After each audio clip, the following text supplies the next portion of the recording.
toutes et à tous, c'est Ahmed, j'espère que vous allez bien, j'espère que vous avez apprécié le live de vendredi à 12h30. Si vous l'avez loupé, toujours disponible en replay sur la chaîne YouTube des Rois du Bitcoin. On va bien évidemment parler Bitcoin dans cette vidéo. Pas mal de news tout au long du week-end, et notamment une tentative de coup d'État qu'on a beaucoup relayé sur Twitter. Je l'ai personnellement relayé également sur Twitter. J'étais très attaché vendredi en fin de journée sur les différentes actualités, sur les différents médias d'information traditionnels.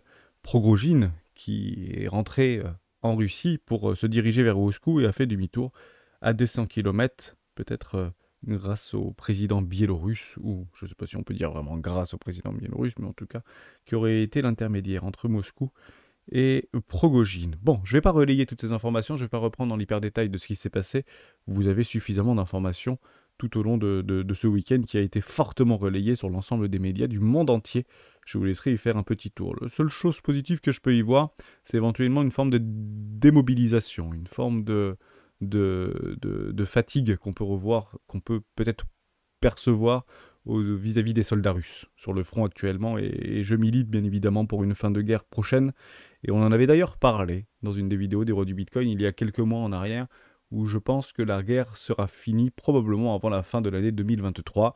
C'était peut-être le bon moment hier ou avant-hier. Bon, finalement, ça ne s'est pas passé comme on aurait pu penser que ça se serait passé. Ça, c'est quand même relativement important. En tout cas, ça a fortement été relayé partout sur les médias. Donc j'attendrai de voir un petit peu la suite. Mais je milite bien évidemment pour une fin de guerre et une amnistie dans les plus brefs délais. Encore une fois, c'est toujours la même chose. Et j'ai à cœur de dire que malheureusement, peut-être que les Ukrainiens, qui sont actuellement aux portes de l'Europe, sont peut-être finalement que les grands dindons de la farce. J'aimerais juste vous dire quelque chose qui vous intéresse. Évidemment, c'est jamais très évident de le parler de cette façon-là. Il faut comprendre qu'il y a quelque chose qu'on attend depuis maintenant plusieurs semaines, voire plusieurs mois, sur les marchés financiers, c'est un retour massif de la liquidité. Sachez que lorsqu'on signe la fin d'une guerre, une amnistie, eh ben, ça permet en fait d'injecter de façon extrêmement massive de nouvelles liquidités en quête de reconstruction. Voilà, il faut le savoir que ça peut fonctionner comme ça et l'ensemble de l'Europe va réinjecter massivement des liquidités et en fait on comprend bien qu'une toute petite partie de ces liquidités qui seraient potentiellement créées via la planche à billets iront vers l'Ukraine ou vers l'Est de l'Europe et toute l'autre partie se déversera très probablement sur les marchés financiers, mais toujours sous couverte de la dette qui sera imposée aux perdants. Ici, le peuple russe. Voilà. Je dis même pas la Russie, je dis le peuple russe, parce que généralement ce sont les peuples, bien évidemment, qui payent l'addition. Voilà, j'espère que ça permet peut-être de vous éclaircir sur des choses qui nous intéressent par rapport à ces mouvements de capitaux, mais lorsqu'on parle d'humain, c'est toujours bien évidemment très compliqué à aborder. On parle tout ça dans sa vidéo, voilà. Côté Russie, Progojine et Ukraine, on en finit là-dessus. Je vous inviterai à regarder sur les réseaux sociaux si vous voulez aller un tout petit peu plus loin. Il y a beaucoup de très bonnes informations qui ont fortement été relayées. Pas forcément toutes sourcées, mais en tout cas, on a une certaine visibilité de ce qui s'est passé avec pas mal de trades qui ont été relayés. Bon, on parle Bitcoin et on commence maintenant. Avant de commencer, je vous invite toujours à rejoindre le Roi du Marché. Vous trouverez le lien dans la description. À l'intérieur, une documentation qui s'appelle la stratégie 4 rois. N'hésitez pas à l'utiliser. Vous en imprégnez, vous en inspirez pour vous aussi trouver votre propre style d'investissement. Que ce soit sur le court, moyen, long terme, voire très long terme. On avait fait ça, c'était tout début du mois de mai. Je vous avais dit que pendant 2 mois, je vous offrais un bonus supplémentaire, que ce soit sur Swissborg ou que ce soit sur Bybit. Donc il ne nous reste que 5 jours. Vous êtes encore quelques-uns à pouvoir en profiter. Je crois une trentaine sur Bybit et une 45 ou 47 sur Swissborg, vous avez été nombreux à en profiter. Et ben, je vous propose que pendant 5 jours, pour vous envoyer les récompenses que je reçois grâce à vous, en termes de reward, en termes d'affiliation, etc., je vous les redistribue en très grande partie, et ben, je monterai jusqu'à la fin de la semaine, donc jusqu'à vendredi 30 à 23h59, je passe de 25 à 50 $. Voilà, 50 USDT, que ce soit sur Swissborg ou que ce soit sur Bybit. Vous trouverez tous les liens dans la description. Ici, hop, plus 50 $ spot au lieu de 25 jusqu'au 30 juin à 23h59. Pensez bien à remplir le petit questionnaire ici, comme ça je vous retrouve très facilement. On commence avec Bitcoin. Bon, magnifique clôture ici en weekly, c'est juste formidable de l'observer. Je voulais qu'on clôture au-dessus des 30 300 $, c'est exactement ce qui a été fait. On a allègrement clôturé au-dessus des 30 300 $, donc dans les mèches. Je vous rappelle ce que ça veut dire en fait une mèche. Ici on la voit pas très bien, ici on la voit très très bien. Vous savez, vous avez des formes de hammer ici. Enfin, franchement celle-là elle est juste magnifique par rapport à la crise bancaire très furtive avec le retour des liquidités. Je vous explique ce que ça veut dire. Quand vous avez des fortes bougies rouges ici, en fait qu'on considère comme des hammers ou comme des dragonflies, si vous voyez, vous avez d'autres types de bougies, mais Toujours cet aspect de mèche par rapport au doji japonais. C'est toujours la même chose. Lorsque vous avez ceci, de la baisse vers la hausse, ça veut dire qu'il y a des vendeurs qui prennent profit et des acheteurs qui se positionnent. Plutôt positif. S'il y a des vendeurs qui prennent profit, qui sont coincés également, mais la grande partie des vendeurs prennent profit et beaucoup d'acheteurs prennent position. C'est exactement la même chose qu'on peut observer en fait dans d'autres time frames. Je vais peut-être passer en délire, voilà, on le voit mieux, on veut des petites choses, bon, toujours dans un raid, mais vous avez exactement le même constat. Quand vous avez des jolies mèches comme ça veut dire qu'il y a des vendeurs qui prennent profit, enfin des acheteurs, pardon, qui prennent profit et des vendeurs qui se positionnent. C'est à l'inverse exact. Et ici, c'est exactement l'inverse. Vous avez des vendeurs qui prennent profit et des acheteurs qui se positionnent. Et ce qui crée finalement des ranges. Et quand vous avez des énormes bougies qu'on pourrait observer, je sais pas moi, peut-être un truc comme ça là. On avait peut-être une mèche de la folie en une journée, j'en sais rien. Et qu'on clôture ici, bah, ça veut dire qu'il y a beaucoup de vendeurs qui ont pris profit et beaucoup d'acheteurs qui se sont positionnés. Ce qui est considéré comme bullish et on le regarde parfaitement ici, par exemple. Alors oui, on fait des petits trucs, on n'a pas de confirmation, c'est difficile à prendre, c'est toujours la même chose. Mais en fait, c'est la contrepartie, la signification même de ces fameuses mèches. Voilà, si vous voulez peut-être approfondir ce sujet-là, rendez-vous sur le Discord ou en commentaire directement de cette vidéo. Donc j'ai bien aimé la clôture, je suis très content de l'observer. Franchement, c'est plutôt positif. Toutes les MA sont bullish. Pour être tout à fait honnête avec vous, la seule chose que je suis en train de regarder ici, bah, c'est plutôt des objectifs théoriques par rapport à des moyennes mobiles, notamment en 100 périodes qu'on pourrait retrouver par rapport à du weekly. Juste ici, aux alentours des 32 600 $, 32 700 $. Généralement, tout ce qui est résistance, ce qu'on appelle des résistances dynamiques, bah, dans des tendances haussières, elles sont faites pour être brisées, hein, on le rappelle. Les résistances dans une tendance haussière sont faites pour être breakées, les supports sont faits pour être maintenus. Hein, c'est que du bon sens. Tout simplement. Donc toutes les moyennes mobiles sont plutôt positives. Juste ici, on va retrouver sur une moyenne mobile, je vais juste effacer ça, on en parlera juste après, bah, c'est ici notre moyenne mobile 20 en mensuel, juste là. Et je vous dis que sur beaucoup de cryptoactifs et beaucoup de nos cryptoactifs préférés, je vous inviterai à aller regarder de votre côté sur la moyenne mobile 20 périodes en mensuel, si vous voyez en fait pas des espèces de fractales, comme quoi il y a massivement des profits qui sont pris généralement sur cette moyenne mobile, sur nos actifs préférés, que ce soit traditionnel ou que ce soit cryptoactif. Donc nous y sommes actuellement, donc c'est normal qu'il y ait des gens qui prennent des TP sur les 30 000 $, hein, c'est complètement naturel. La question à savoir, c'est est-ce qu'on a suffisamment ou pas de reins, de coups pour relancer ce flux acheteur. En parlant de relancement du flux acheteur, on en avait parlé dans des petites time frames, notamment en 4 heures, c'était dans le live des rois du marché qui s'était passé vendredi, hein, tout simplement. Je vais juste enlever ma moyenne mobile parce qu'elle ne nous intéresse pas ici. Je vous avais dit, faites attention à penser qu'on est actuellement en surachat complètement délirant, au-dessus des 90 au niveau de notre oscillateur de force par rapport ici en 14 périodes. Et en fait, on observe de façon extrêmement intéressante un dégonflement au niveau de notre RSI ici. Vous voyez très bien comme moi que ça baisse, hein, tout simplement. On va même le prendre ici. Ici, ça baisse. Et au niveau du prix, bah, ça monte. On est en train de l'observer, on le constate finalement, ce qui signifie tout simplement une divergence haussière cachée qui est en train de prendre forme. Je la confirmerai personnellement si on vient clôturer au-dessus des 30 600 $. 30 600 $, divergence haussière cachée confirmée en 4 heures. Peut-être un play à prendre de continuation, sans aucun problème avec ça. Je vous laisserai bien évidemment le découvrir. Côté Ishimoku Kinkoyo, on voit des trucs extrêmement pertinents. Juste ici. Voilà. Bon, on est actuellement très proche au niveau de notre SSB, juste ici. On a brisé littéralement au weekly notre Tenkan. On est très loin de notre King June. Formidable à observer. En daily, c'est bullish. C'est toujours la même chose. Mais il y a peut-être un play à prendre. J'ai envie de dire le fameux bon trade. Vous avez des déséquilibres de marché qui sont juste ici. Je pense qu'au niveau des ilotistes, on peut partir du principe que peut-être certains d'entre vous diront « Ok, on est arrivé sur une 5 ici, donc 1, 2, 3, 4 et 5. Maintenant, on va chercher une ABC en zigzag, par exemple, avec une A, B pour remonter, et puis C. Et le bon trade serait probablement aux alentours des 28 500 $ pour aller chercher les équilibres. Notre King June ici, au niveau du plat de Kijun, c'est pas complètement délirant. Hein, d'essayer de prendre ce play-là, et un marché peut retracer de moitié moins de temps, on serait vraiment pas mal au niveau des 28 500 $. Ce serait potentiellement le creux à prendre si on veut suivre la hausse.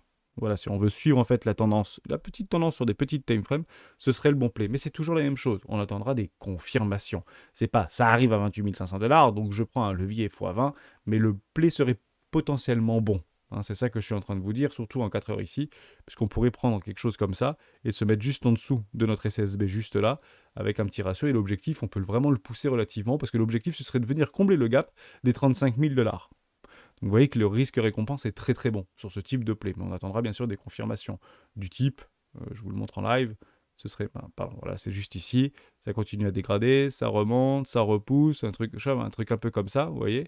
Hop, et voilà, on pourrait le prendre ici, vous voyez. une espèce de petit truc comme ça, quoi. Une mèche où des vendeurs auront pris profit et des acheteurs se seront positionnés, un espèce d'hammer, et on prend la confirmation et on essaye de choper l'accélération, qui peut être une forte accélération. C'est de la prédictive, mais voilà comment je ferais si je voudrais le jouer, et probablement que je le jouerais sur ce niveau de valorisation.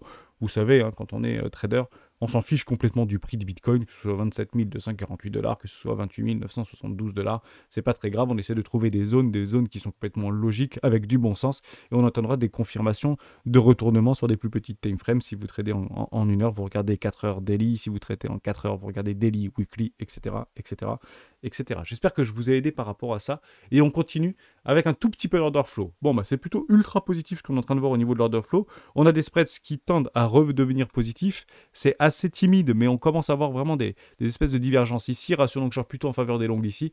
Vous avez toujours un magnifique open interest qui est plutôt croissant et qui continue à avoir et à maintenir une forme de pression sans forte liquidation.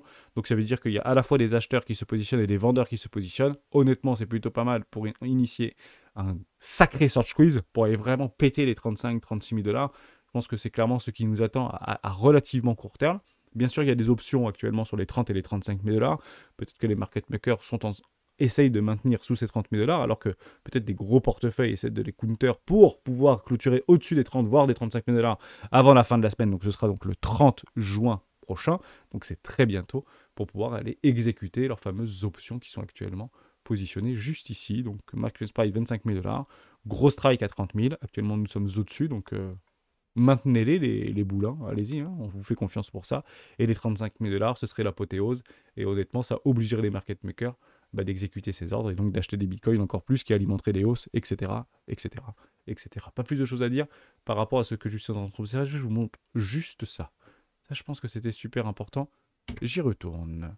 Juste là, on passe en weekly par rapport à ce qu'on est en train de voir et non pas en train de croire. Bon, vous vous rappelez? On va faire ces petites news-là. Hein. Vous aviez l'introduction en bourse de Coinbase. Boum! Top provisoire, nouvel ATH. Bito, il faut comprendre un truc qui est quand même complètement dingue. C'est que la première journée, ça avait généré 500 millions de $. 500 millions de $. Et c'était monté dès le deuxième jour à 1 milliard de dollars qui avait été capté sur cet ETF. Bito, c'est incroyable, hein, c'est quand même beaucoup d'argent. Personne n'aurait pensé que c'était le top du marché et tutti quanti. Et moi, le premier, je n'avais pas suffisamment bien analysé cette news-là, puisqu'on attendait surtout un contrat spot, en fait. Hein. C'est plutôt un ETF sur le spot qui semble montrer le bout de son nez, notamment par le biais de l'ensemble des plus grosses mains de ce pays, de ce monde, notamment commencé par BlackRock. Ici, BT qui a été un tout petit peu moins enclin, mais qui a quand même réussi à réunir, me semble-t-il, 300 millions de dollars. Donc c'est quand même pas rien l'histoire. Donc il y a encore beaucoup de personnes qui se sont fait bloquer exactement sur cette capitulation, sur cet arrachement baissier aux alentours de... Donc c'était le 21 juin dernier, nous étions aux alentours des 20 000 $ ici. Bon voilà, encore des personnes qui sont probablement encore ici piégées.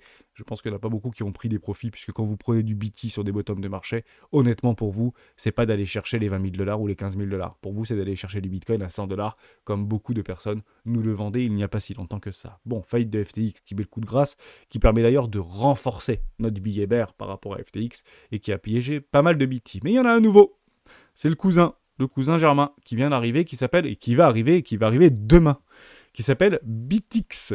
BITX. Bon, est-ce qu'on aurait potentiellement un top provisoire pour 2023? On l'a bien compris, pour celles et ceux qui ont profité de ce truc-là, que ce soit Bito, que ce soit BT, ça s'est pas finalement bien fini.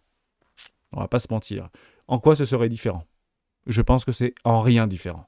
Donc à mon avis, il n'y aura pas beaucoup d'espoir pour les personnes qui sont en train et qui vont potentiellement demain, on verra en fonction des données qu'on a à ce moment-là, à quel point ça a fonctionné ou non par rapport à BitX, mais je pense honnêtement que ça devrait fonctionner, puisqu'il y a pas mal de bonnes news.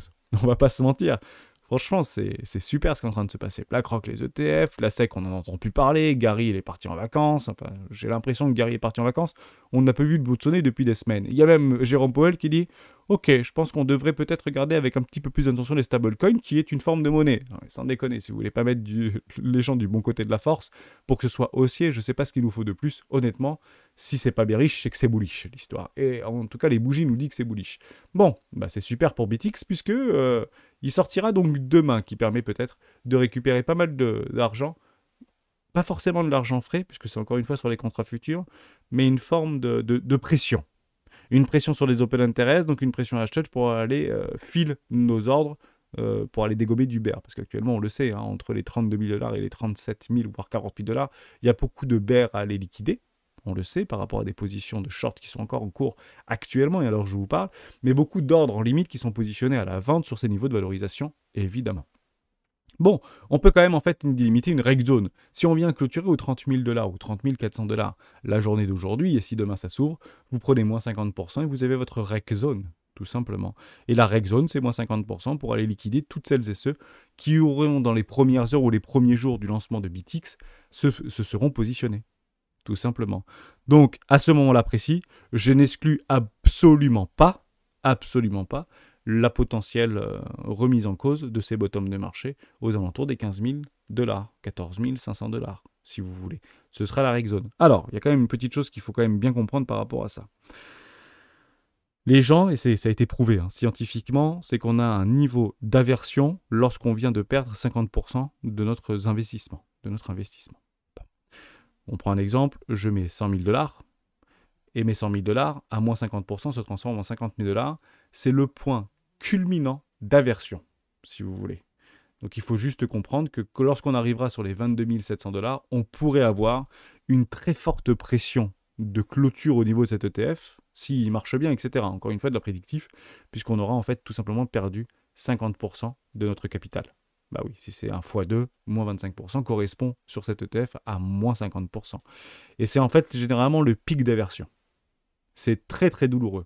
À quel point, et ça je pense que c'est super intéressant de le rappeler, on en avait beaucoup parlé au début de la chaîne des rois du Bitcoin, mais lorsque vous prenez une position de 10 000 $, j'ai une bêtise, une somme que vous êtes prêt à perdre bien évidemment, hein, et que vous faites un x2, en fait l'émotion positive qui vous arrive est deux fois moins élevée que si vous partez de 10 000 et que vous descendez à 5 000. En fait, cette aversion de peur et de capitulation est 2 fois plus violente. C'est clairement humain, hein, mais c'est normal, hein, c'est notre survie aussi. Hein, ce qui nous arrive de bien, on ne le considère pas forcément à sa juste valeur, et ce qui nous arrive de mal, on l'amplifie. Et c'est un ratio de 1 pour 2. C'est quand même pas mal, hein. Donc voilà, je préférais vous le dire, parce que je pense que beaucoup n'attendront pas la reg zone pour pouvoir sortir, puisque si vous commencez à avoir quelques bougies rouges d'ici quelques jours ou quelques semaines, bah probablement que ce sera en fait finalement pas si différent que de précédemment. Donc probablement que je regarderai ce qui se passe sur les 22 000 $ pour savoir si il y a suffisamment de personnes qui pensent qu'on va vraiment aller chercher les 14 000 ou les 12 000 $ pour pourquoi pas reprendre quelques plays sur mes cryptoactifs préférés. On fait quelques petites news qui sont ultra intéressantes. On va commencer par ceci, me semble-t-il. Voilà, on vient d'en parler. Le premier ETF Bitcoin brûlait 1,2 milliard $. Donc il était même monté jusqu'à 2,5 milliards $. Donc le premier jour, 500 millions. Le deuxième jour ou le troisième jour, 1 million $. Et sa capitalisation boursière est aujourd'hui de 360 000 $. Ça, on parle ici de BITI ou de Bito, je ne sais pas. Alors que Bito frappe... Ah oui, encore 300 millions $ pour Bito, donc formidable. À peu près 1,5 milliard de capitalisation sur cet ETF sur les contrats futurs et les contrats à terme. Bon. Régulateur approuve enfin le premier Bitcoin futur, donc ça, Jean-Fils, on vient d'en parler. Et en fait, vous avez par rapport à ce narratif-là, comme ça permet de me donner une transition, j'aurais pu l'avoir dans mon prolongement, c'est la tokenisation, une opportunité à plus de 3 000 milliards $. Ça, c'est pas nouveau, on le sait, c'est même plus, hein, c'est même 10 000 milliards $, voire 50 000 milliards $, si vous voulez. Il n'y a pas de limite, en fait, à la tokenisation des usages. On est dans cette... c'est ce que je joue. C'est ce que je crois profondément. C'est pour ça que je suis sur ce marché-là.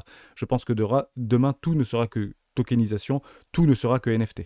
La puissance des NFT, on a du mal en fait à l'appréhender, mais je pense que c'est clairement l'Eldorado de demain des 10 prochaines années. C'est la technologie des NFT, des tokens non fongibles. J'en suis quasiment persuadé, mais aujourd'hui, il y a beaucoup de déchets. 99% des projets NFT aujourd'hui qui sortent n'existeront très probablement plus dans 20 ans. Mais c'est normal, c'est le cycle économique. Il n'y a pas de... C'est la loi du plus fort, de toute manière. Bon, voilà. Vous avez un petit peu cette idée-là, entre les stablecoins, entre les CBDC, entre la tokenisation de l'immobilier, etc., grosso modo. Et c'est intéressant parce qu'il parle au niveau de 3 000 milliards $, qui correspond tout simplement à 2% de la masse monétaire mondiale tokenisée. Bon, vous imaginez bien que je pense qu'on pourrait allègrement, dans les 20 prochaines années, atteindre les 15 ou les 20%. En fonction de l'accélération au niveau de la technologie et de l'exponentialité de la technologie qui nous anime. Et ça, on l'a vécu pendant toutes les ères Internet. bien évidemment. On continue avec pas mal de petits trucs qui permettent encore une fois d'alimenter ce narratif haussier. C'est JP Morgan permet désormais à ses clients institutionnels de payer en euros grâce à la blockchain. Mais c'est pas maintenant. C'est encore une fois des news qui continuent en fait à... Je vous parle de ça parce que ce sont pour celles et ceux qui sont actuellement sur ce marché. Donc quand je parle de ces news-là, c'est pas ceux qui vont recevoir cette news de l'extérieur. Je parle de ceux qui sont en fait là-dedans. D'accord ? Ceux qui sont positionnés sur ce marché. On va le regarder ensemble. Juste là en weekly, par rapport à la capitalisation boursière au niveau des stablecoins. D'ailleurs, faites attention ici au niveau du hedge position, on vient de retrouver notre petite oblique, c'est bizarre parce que ça rebondit ici, c'est juste formidable. L'objectif, c'est de la briser, cette oblique, au niveau de la capitalisation des stablecoins. Moi, je vous parle de ces gens-là, qui reçoivent des news toutes les 5 minutes et qui sont plutôt des bonnes news, que ce soit des institutionnels, des particuliers, des big whales, de la family office, etc. Donc ces bonnes news-là permettent en fait de nous faire douter par rapport à un billet bear. C'est ça l'objectif, encore une fois. L'objectif pour prendre des profits pour les institutionnels, c'est pas du tout que les boules soient plus boules que boules. C'est d'avoir une aversion entre les boules, les bears qui passent boules. Et à ce moment-là, vous savez que vous n'êtes pas très loin de la vérité. En tout cas, on ne serait pas très loin d'une forme de distribution massive. Il faut absolument que les bears passent boules. Et c'est ce qu'on est en train d'observer depuis maintenant plusieurs jours, voire plusieurs semaines. Enfin, quelques jours finalement, parce qu'on était parti sur une dizaine de jours de hausse inarrêtable. Franchement, c'était pas trop éloigné de la vérité. Et bien, c'est en ça qu'il faut absolument constater pour qu'on commence à distribuer nos tokens préférés. C'est lorsque les bears passent boule. Eh oui. Et les bears qui passent pas boule, à ce moment-là, ils vont shorter et ça ne fait qu'alimenter des hausses dans une tendance haussière. Jusqu'à temps qu'ils passent boule, tout simplement. Et ils finiront par passer boule. Comme les boules finiront par passer bear, c'est le cycle de la vie, bien évidemment, en tout cas des marchés financiers. Ok, ça vous l'avez ici, et c'est plutôt des bonnes nouvelles, finalement, qui permettent de dire, ok, est-ce que je me suis pas trompé en tant que bear, et est-ce que je suis pas en train de louper le train, et croyez-moi à quel point c'est difficile de pas appuyer sur le bouton buy quand on voit le cours s'apprécier de 30, 40 et 50%, j'en passe des vertes et des pas mûres, mais c'est plutôt très intéressant à observer. On passe un petit peu du coq à l'âne, puisque c'est pas vraiment à ce que je m'attendais, mais présidentielle américaine, Biden atteint les républicains sur l'avortement. On ne parle pas de crypto, on ne parle pas de la crise, on ne parle pas de l'inflation, on ne parle pas de ce qu'il est en train de mettre en place.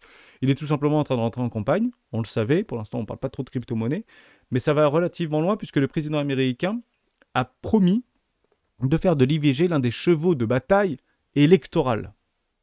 Ok, donc je vous rappelle que c'est une loi qui avait été dite en 1973 par le Congrès et qui avait été abolie en fait. Cette loi à l'avortement avait été abolie par Donald Trump. Ça veut dire que, fédéralement parlant, vous étiez sur la loi fédérale pour l'avortement, et avec Donald Trump, il a cassé cette loi-là, par rapport au... Comment ça s'appelle la juridiction là-bas enfin, les grands juges ou les grands... c'est les grands juges de la Cour suprême, voilà, de la Cour suprême, qui avait cassé ça pour dire maintenant, ce sont les États qui choisissent, oui ou non, de faire une loi contre l'avortement. Pour l'avortement, en fait, ce sont les États qui choisissent, tout simplement. L'ensemble des États, il y en a une cinquantaine aux États-Unis. Et Joe Biden a dit non, on va revenir, on va pas, entre guillemets, balayer d'un revers de main ce qui s'est passé sur les 50 dernières années. C'est un petit peu pour lui retourner à l'âge de pierre, qu'on partage sa vision ou pas. Et il a décidé d'en faire un combat. Et ok, why not, j'espère que... Et ce que je me pose comme question, c'est pourquoi tu l'as pas fait, en fait, t'es président. En quoi tu ne peux pas le faire, en fait? Parce que peut-être les gens à la Cour suprême sont élus pendant une durée de 6 ans, etc., machin, etc. Bon, je vous laisserai le regarder de ce côté-là, mais pour l'instant, il semblerait pas qu'il y ait une crise profonde aux États-Unis. C'est plutôt en ce sens que j'ai envie de vous montrer ce type de choses, parce que je pense que le combat, ce sera de sortir d'une crise sans précédent, probablement pendant les années électorales. Bon, voilà, ce qui est dit n'est plus à dire. Ça, c'est super intéressant. Accumulation score by court. Bon, ça veut dire quoi? C'est-à-dire qu'on voit ici, donc c'est Glassnode qui nous le propose, vous avez par rapport à des détenteurs de Bitcoin, ici 1 à 10, 10 à 100, 100 à 1000, 1000 à 10 000 et plus de 10 000. Quand c'est rouge, c'est de la distribution. Quand c'est bleu, c'est de la forte accumulation. Quand c'est rouge, c'est plutôt de la distribution. Quand c'est bleu, c'est plutôt de l'accumulation. Et quand c'est rouge, c'est plutôt de la distribution. Bon, on voit ici quelque chose de très intéressant. On part jusqu'au crack ici de FTX, où on est rentré et tout le monde à l'unisson sont rentrés dans une forte accumulation. On a commencé à distribuer ici. Tout le monde à peu près à l'unisson commençait à distribuer. Puis de la réaccumulation par rapport au plus gros portefeuille.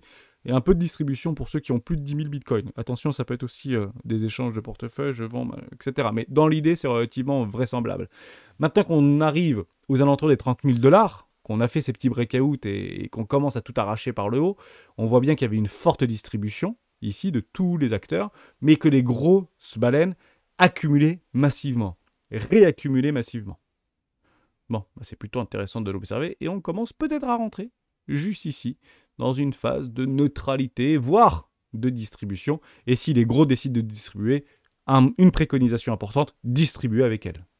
Eh oui, parce que généralement, quand les grosses commencent à distribuer, et l'objectif pour elles, c'est de réaccumuler. Et généralement, elles récumulent rarement plus haut. Elles réaccumulent rarement plus haut. Donc, forte accumulation ici.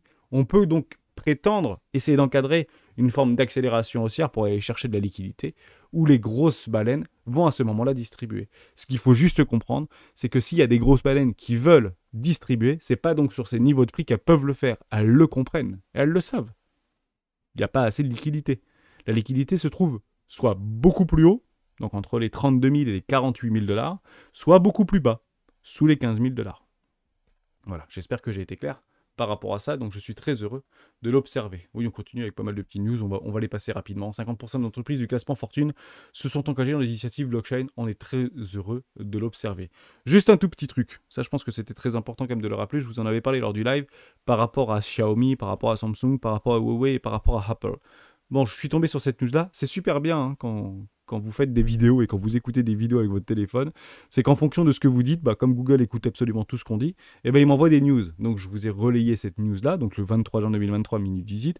Biden et Moody, donc c'est le président indien, célèbrent la nouvelle énergie de partenariat entre les États-Unis et la Chine. Il faut comprendre qu'au niveau des technologies, l'Inde est un pays extrêmement favorable, extrêmement propice.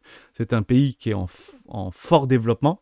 Hein, je crois que c'est un des pays au monde où il y a plus de nouveaux millionnaires sur la planète, c'est en Inde actuellement.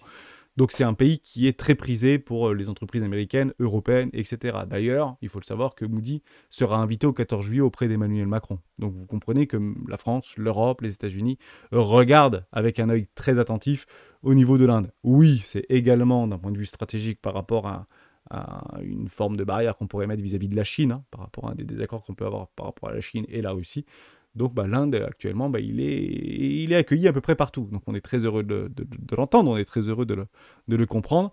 Mais c'est peut-être pas très bon pour nos affaires vis-à-vis des valeurs technologiques au niveau de la Chine. Vous comprenez-le comme ça. Peut-être de bon augure pour iPhone. Donc il faudra juste regarder au niveau des ventes sur les précédents mois, hein, quand ça va commencer peut-être à sentir le roussi, où les gens pourront plus du tout payer leurs factures. Ça, on le verra aux États-Unis. Et rassurez-vous là-dessus, je suis très alerte de ces informations-là. On regardera si les Indiens achètent des iPhones ou des Xiaomi. C'est à peu près ça l'idée. Et je pense que les capitaux vont naviguer entre ces valeurs et concepteurs de smartphones, entre la Corée, la Chine et les États-Unis. Et je pense que ce sera probablement déterminant vis-à-vis de l'Inde. L'Inde qui est un incubateur et un aspirateur à technologie qui est assez forte, puisque sa population s'équipe de plus en plus de ces nouvelles technologies. Voilà, je préférais juste vous le dire. Binance contraint de quitter la Belgique. Bon, on ne sait pas trop pourquoi. Le seul truc qu'on a retrouvé, c'est la meilleure news, c'est que apparemment Binance ne serait pas en mesure de prouver que la conservation des tokens, etc., soit sur le sol belge ou le sol européen.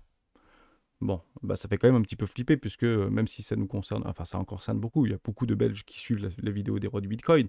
Mais si vous pensez qu'on n'est pas concerné, si, on est tous concernés par ce type de choses. Il faut vraiment ouvrir l'œil et tendre l'oreille par rapport à ce qui se passe. En somme, on nous explique que Binance, il n'est pas capable de fournir la preuve que l'ensemble de la conservation des tokens, etc., sont régis sur les lois européennes. Et ouais, ils sont tous dans des trucs offshore, ces mecs-là. Hein. Donc, c'est pas si évident que ça. Voilà, hein, c'est comme aujourd'hui, vous avez beaucoup de vos tokens, si vous étiez piégé et encore piégé dans FTX, même s'il y a pas mal de news qui passent en ce sens-là, qui sont plus positives, tendez l'oreille, puisque finalement, aux Bahamas, au machin, au truc, où est-ce qu'ils sont, quoi. Donc j'ai vraiment envie, si Binance veut montrer patte blanche, il faut absolument qu'il crée une vraie entité à l'image de Binance US, c'est Binance EU, quoi. Il faut qu'il crée réellement un siège européen, avec des capitaux européens régis sous la loi européenne, et il le dit lui-même. Hein, c'est super avec Mika 2, etc. On est super content puisque ça y est, l'Europe a compris qu'il...